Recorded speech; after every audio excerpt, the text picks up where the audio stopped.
There is a very thin line between what creates an artist and what prevents that same artist from growing. Because some groups serve as a springboard. You gain fame, move forward, and write a new story. But there are others that leave such a deep mark that no matter how successful you become later, the world keeps seeing you through that first chapter. You turn around and look to see the sexy body.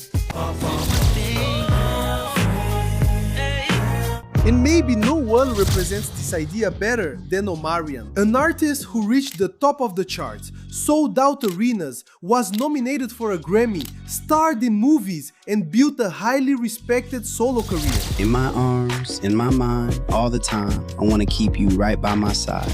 Girl, really want to work this out, because I'm tired of fighting, But guys, it seemed like no matter how far he seemed to go, the group that launched him always seemed to be following him. That group is B2K. This mirror. Chance at B2K to make it back together. Honestly, it's why I don't really see it happening. And the only reason why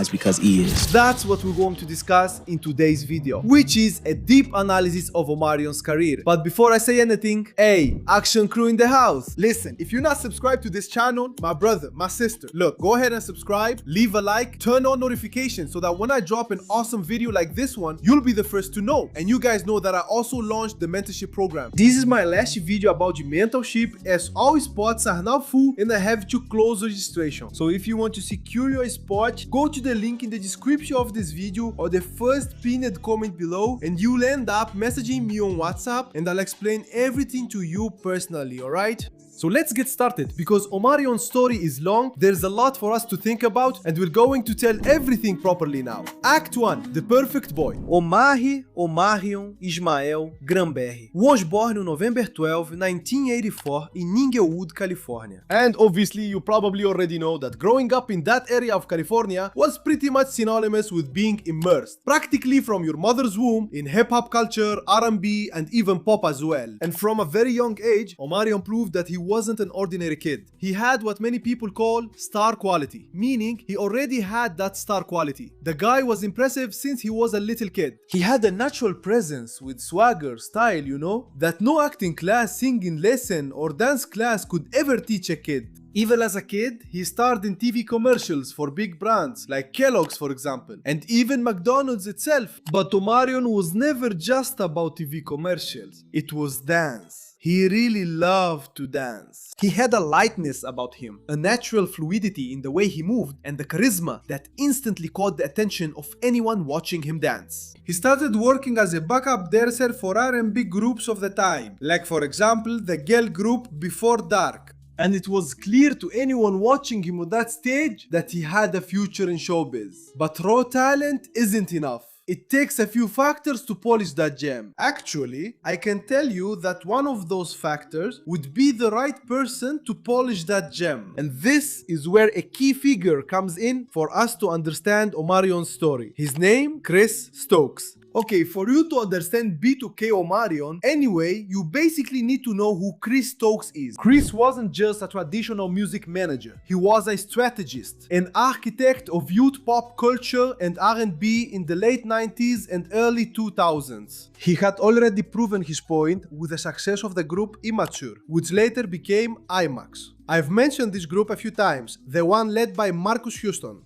But Marcus fits a little better into this story here. But man, you should know that the real jewel of Chris Stokes in the late 90s was Marcus Houston, for sure. And the cool thing is that Chris understood something back then that was already happening with those boy bands, Backstreet Boys, NSYNC, and so on, that most of show business still didn't understand. What they were able to understand was that people, especially teenage fans, didn't just fall in love with the music, you know? The music was just one part of that equation. They fell in love with the artist, with an aesthetic, with a lifestyle, with an attitude. And with that, we can understand that Chris Stokes wasn't creating music, he was building brand. nuts. Then, at the turn of the millennium, more precisely in 1999, Chris Stokes began to put his most ambitious plan into action. The idea was pretty simple. It was like he was condensing all those groups into one, especially boy bands like the Jackson 5, which weren't even seen as a boy band then, but that was the idea. New Edition, NSYNC themselves, Backstreet Boys. He wanted to make his own version of these guys, you know? But this version he wanted to make had to really capture what the streets of Los Angeles were saying at that time. It would be a kind of R&B group with a bunch of sweet black guys singing and dancing, pointing at the camera, lifting up their shirts. A boy band with a hip-hop aesthetic, wearing baggy clothes, braids, bandanas, but with meticulously rehearsed choreography and vocal harmonies ready for the radio. And that's how B2K was born, also known as Boys of the New Millennium. And to form this group, Chris Stokes handpicked the boys. He called Drew Frederick, who was Lil Fizz, and he joined as the rapper with a rebellious boy look. Mário Tronton, que é Rasbi,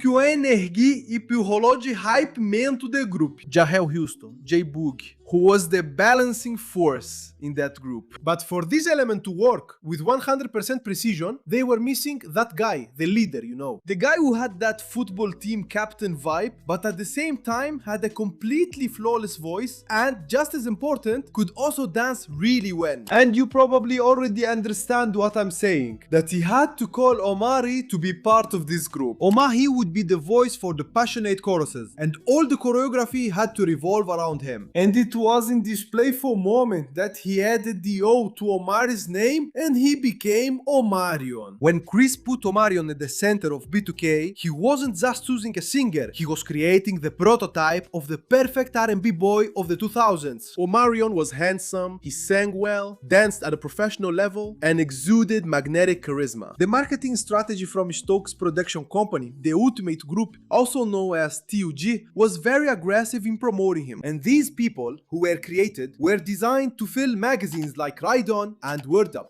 Besides, each of these people was also created so that a gal could identify with each of them separately, you know? So they could hang posters in their rooms, fall in love with them, and show up on BET non-stop to boost ratings. And speaking of BET, it was impossible not to associate them with the big star of that channel at the time, Bow Wow, who also was constantly on 106 in Park, the music video show they had there. And in case you didn't know, B2K appears in the music video for Bow Wow's song Ghetto Girls, which also played on repeat on that show. Regarding Bow Wow, who appeared often in this video, we already discussed him in a video released about 2 weeks ago on this channel. Check it out, as the videos complement each other. But the problem with Omarion being shaped in this way, so meticulously crafted by Chris, was that even before he turned 18, he was already a big artist. But the big problem with all of this is that, man, when an artist doesn't even understand himself as a person yet, let alone as an artist, and it's the older people who tell him how he should act, that's when he starts to lose a sense of self he doesn't even know yet. And then, guys, when the B2K machine really started running, nobody cared about who Omari was, but rather who Omarion from B2K was.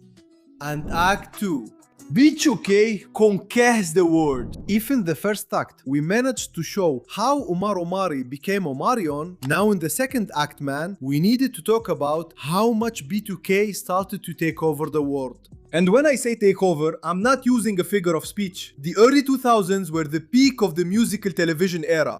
When B2K stepped into the BET studio, they had to set up security schemes worthy of a head of state. The screaming outside the studios of the most relevant TV channel for young black American pop culture at that time was so deafening, the yelling, the noise, the madness, it was all crazy, that when they went there for interviews, nobody could hear anything at all. This got even bigger when they released the single Aha from their self-titled album B2K. That album, by the way, also brought another legendary track, Gots to Be. And that proved to the whole world that Chris Stokes' formula was working really well. But no one was prepared for what was coming at the end of 2002. It was at that moment that B2K went from being just a passing fad, a teenage craze, to sitting at the table alongside giants. And that was when the guy's second studio album hit the stores, with the most accurate name possible, Pandemonium. And nothing marked this change as strongly as the debut single from that album, which you probably know very well as Boom Boom Boom Yeah.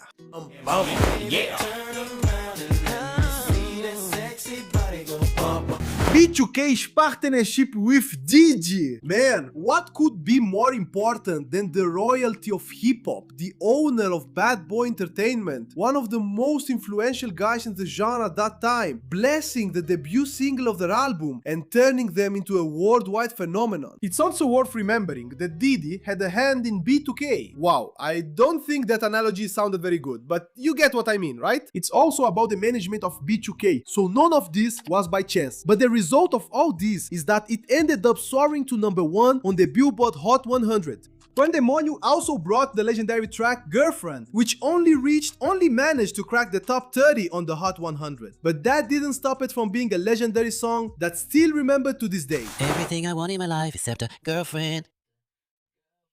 Well.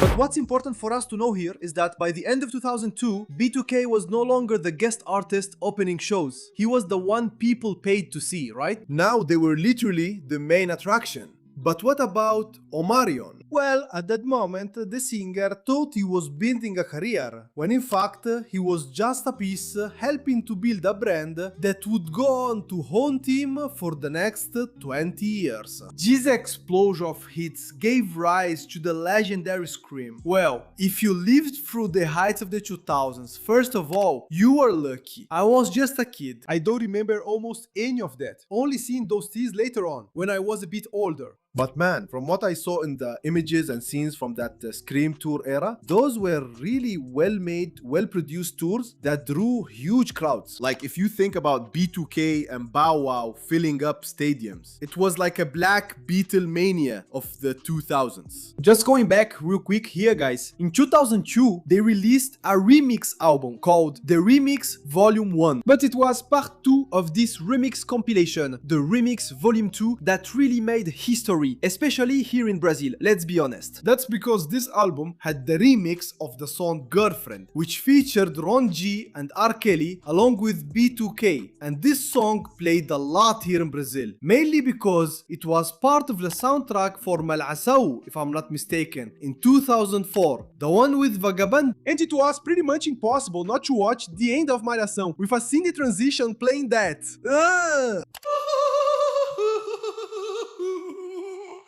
If you remember that, you're going to give away your age, eh? That's really old. Girlfriend.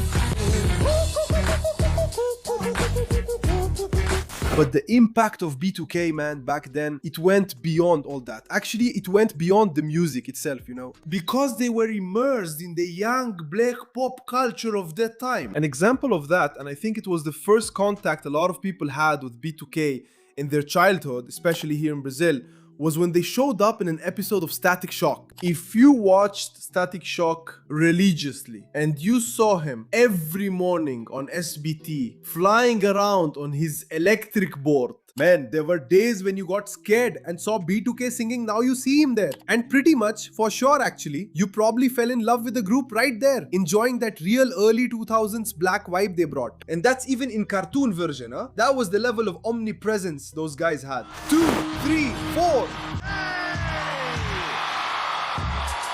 But I think the real crowning moment of that omnipresence comes at the end of 2004, when B2K now jumps from TV screens to the movies. That's because the movie You Got Served, No Ries Entre Nessa Dança, wasn't just a box office hit. It was the starting point of a movement that turned street dance battles into a global phenomenon. And just so you have an idea, both Marques Houston, who was already managed by Chris Stokes, and everyone from B2K, including Omarion, were in the movie. In fact, the movie is directed and written by Chris Stokes. And to make it even more nostalgic, the cast included Jennifer Nicole Freeman, who played Claire in My Wife and Kids. And do you want to know a fun fact? After this movie, man, both Jennifer and Omarion started dating, and it was pretty public at the time. But keep that information in mind, that they dated for a year, because later in this video, this will be really important for us to understand a part of Omarion's story. Anyone who followed B2K back then would stop and think like, wow, they're huge, they're a phenomenon, they're massive, oh my god. And for those looking from the outside, that group really seemed like paradise. Any kid wanted to be a part of it.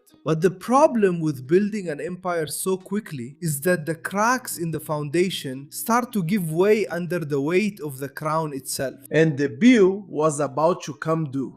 Act 3. Success starts to take its toll. Behind every interview showing a really cool group dynamic, behind every magazine cover showing the group all smiling and everything, man, backstage was completely chaotic. As the group became a multi-million-dollar machine, the relationship between the members, Chris Stokes' management, and the production of Thug started to deteriorate at a frightening speed. An environment that was supposed to be about celebration was swallowed up by financial disputes, mistrust, and brutal psychological strain on young people who had barely left their teenage years. The first big crack in the mirror came through Raz B. He started raising serious questions about the money the group was actually receiving versus the mountain of dollars that B2K was generating for the label and for Chris Stokes' management. And it wasn't just financial issues, right? There were reports of manipulation, excessive control, and ego conflicts that started leaking from the dressing rooms to the press. The group management dynamic basically became a minefield, right? Because on one side you had the boys trying to figure out where their money was going, and on the other there was very confusing management that wanted to control every step and every word they said. But Omarion's position in all of this was pretty complicated, let's put it that way. That's because as the lead vocalist, basically the face of the group, Omarion's image wasn't taken as much of a hit as the other boys. On one hand, he also suffered from the extreme pressure of being in the group, but on the other hand, since he was the most marketable guy, he was also being protected by the same system that was oppressing them. Let's put it that way. Just like he did with Marcus Houston, Chris Stokes saw his ace in Omarion, right? His diamond in the rough among the other boys. And this dynamic, of course, created an invisible barrier between Omarion and the other guys. So guys, while the movie You Got Served was a box office hit, the group was already pretty much dissolved by then. And then, at the absolute peak of their success, the group ended. They've given several interviews saying the group ended due to financial issues and blame your current manager. Is that true?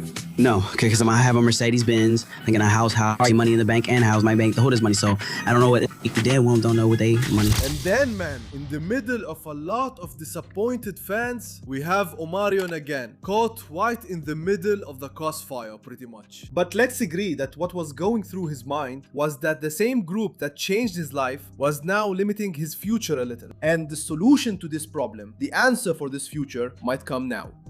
Act 4. The exit seemed like liberation, but maybe it wasn't. When B2K broke up, it was obvious that the rumors about Omarion going solo were very strong. And that's exactly what happened. Under the guidance of Chris Stokes, who was managing the singer's career, Omarion stepped into the studios once again, and just like that, without wasting any time, without letting the buzz die down. And let me tell you, for a moment, the world even thought he was going to go really far. That's because in 2005, he released his debut solo album named with the most direct and symbolic title possible. O was Omari Graham, Omarion's Declaration of Independence. The album was a huge success and debuted at #1 on the Billboard 200, and of course delivered several R&B, hip-hop and black charm anthems from that nostalgic 2000s era, like for example the title track, or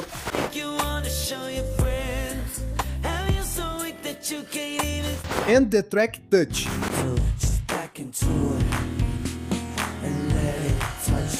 The impact of this work was so great for Omarion that it ended up giving him something that B2K, for all its success, had never given him. A Grammy nomination for Best Contemporary R&B Album. And it was a time when viewers looked at all this success and said, wow, this guy is awesome. He's going to be the next Justin Timberlake, who had just left NSYNC and was also building a successful solo career. Or even maybe the next Usher, because man, he has that Usher vibe. And sometimes the audience saw Omari and Omarion there, not the kid from B2K. That feeling of triumph seemed to have reached its peak in 2006 with the release of his second solo album 21, and also with the legendary first single, the song Entourage.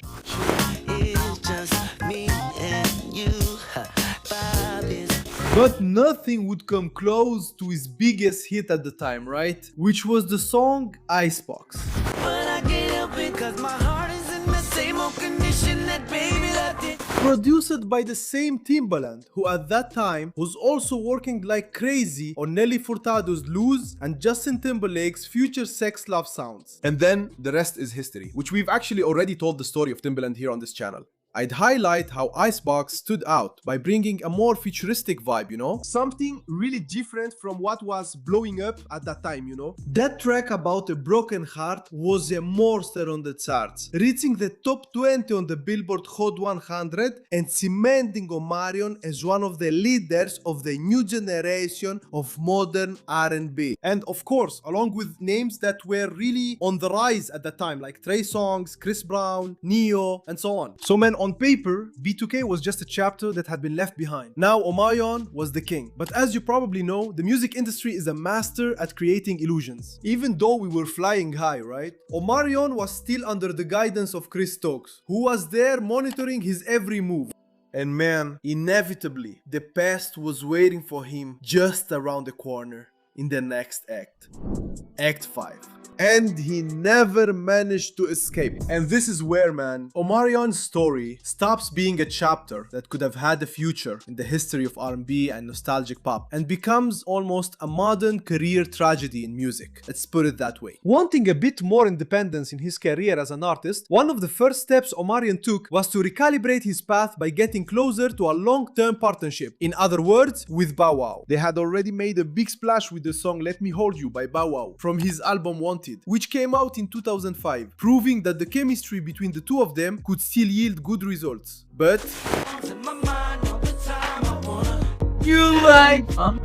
around that time is when I started to tell them apart, since I used to think Bow Wow and Omarion were the same person. By the way, if I called Omarion Bow Wow in this video, just forgive me for that. But in 2007, the idea went beyond just a simple single. The two guys decided to release a joint album, and I'm talking about it, Face Off. This album made the two of them go on tour, and it also produced several hits, right? I want to highlight the song Girlfriend here. Hey man, hood with it, so fine, little mama, so fly. But if you looked closely at the audience that was there to watch, you could see the trap that was being set. Some people were at those shows not to see the evolution of two now mature artists. In fact, they wanted to relieve the energy of the Scream tour. And that made the project, which was supposed to push both Bow Wow and Omarion toward the future, end up being like an elastic band that pulled them back to the past. I believe Omarion realized that, because what comes next is something really drastic, you know? And that was the album Illusion, which came out in 2010. This album, by the way, had a real Tayo Cruz vibe. So guys, the honorable mention in this video is a bit different, okay? Because here's what happens. I've been searching for a song for about 2 years now. I've got its rhythm stuck in my head, but I just couldn't remember who sang it. Out of nowhere, man, I'm here. And I found out it's a song by Omarion, man. It's Speeding. Simply the best track from this singer that got played a lot at my house in 2010, man. That So I'm Speeding. What's up, Kayo? Play Omarion's best song, my man. Man, I'm really happy, dude.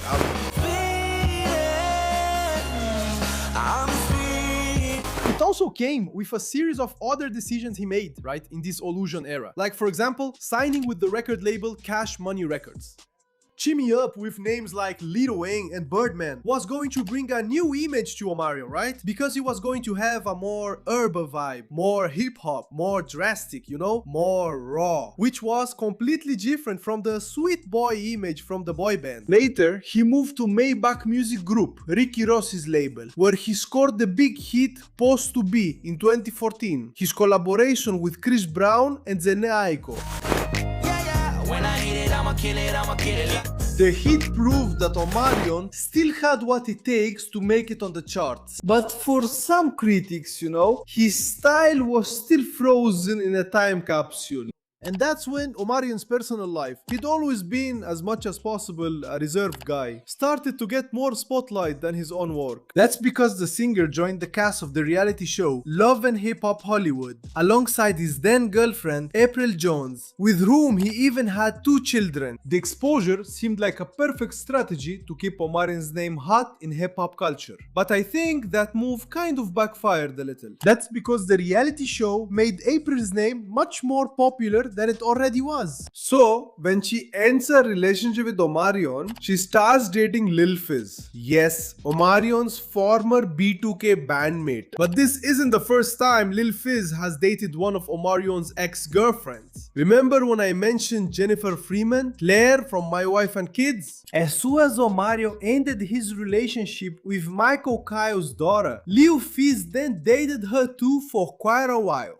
It was like Omarion was stuck in a loop from the past, man. No matter how much he wanted to break away from B2K or anything related to the group, man, they were always going to be on his tail. When April and Lil Fizz confirmed their relationship, the internet went wild. There were memes, people calling each other home wreckers, and everyone was making fun of Omarion. There was even an interview that got really famous with Omarion on Vlad TV, you know, in which he says that when he's asked about it, he says he hasn't formed an opinion yet. That made the singer get a reputation as a zen guy, a chill guy, an unshakable guy. Nothing bothers me. A year later, April and Lil Fizz broke up, and people kept bothering Omarion to make statements about it. Even when he tried to channel public interest into something professional on stage, fate, ironically, pulled him back. In 2019, the announcement of the Millennium Tour brought B2K together on the same stage for the first time in 15 years. The tour was a commercial monster, earning millions and selling out arenas across the United States. But behind the scenes, as expected, it was pure chaos. Has-B would leave the stage in the middle of the show and go online to talk bad about everyone, bringing up things from the past that Chris Stokes owed him and all that talk. Years later, the release of the Omega documentary brought to light the darkest episodes of the B2K era. And even though Omarion was that stoic guy, and with each passing year he became even more stoic, there was no way he could avoid talking about B2K, even now that he's almost 40 years old. But then I start to think, guys, when the shadows of the past start knocking hard on an artist's door, maybe it's even better for him to reconsider his path. Act 6. Embracing the inevitable. Now, after more than 2 decades on the road, Omarion Granberry seems to have finally reached a place of peace, or at least acceptance. He never stopped creating. Omarion keeps producing and releasing solo projects, like his album All O2, a direct sequel to his classic debut, that explores his journey of maturity, spirituality and self-discovery. At the same time, he reinvented himself on social media as an author and advocate for mental health and spiritual peace.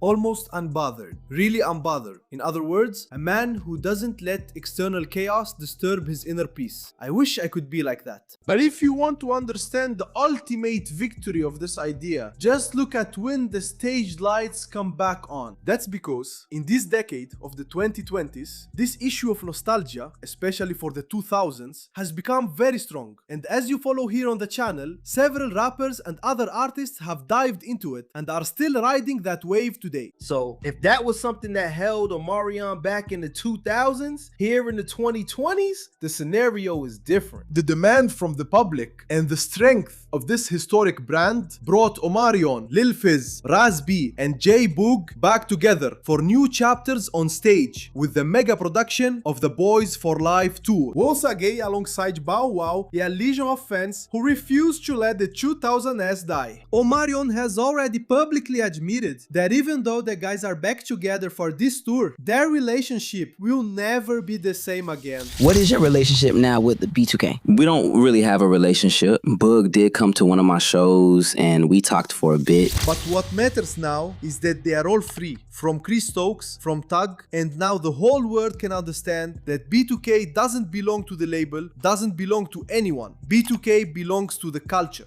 And with that, we can conclude that Omarion achieved almost everything an artist dreams of achieving. He left one of the biggest boy bands of his generation, proved he had the talent to shine on his own, released successful albums, scored hits, earned respect in the industry, and built a career that many would give anything to have. But some marks never disappear. B2K was the group that introduced Omarion to the world, and ironically, it was the shadow that followed him everywhere he tried to go. For years, he struggled to prove that he was bigger than that first chapter. Today, he kind of seems to have understood that some shadows aren't meant to be overcome. They exist to remind you where you came from. And maybe Omarion's greatest victory was never escaping from B2K. But finally, he learned to walk alongside his own shadow. But that's just my opinion. I'd like to know what you at home think. Tell me everything in the comments, guys. And also comment the word shadow if you made it to the end of this video, because I'll be keeping an eye out while I wrap things up here. The link to the mentorship is down below or in the first pinned comment. So everyone, that's all for now. Big shout out to Gerson Saldana. See you in our next video. And thanks!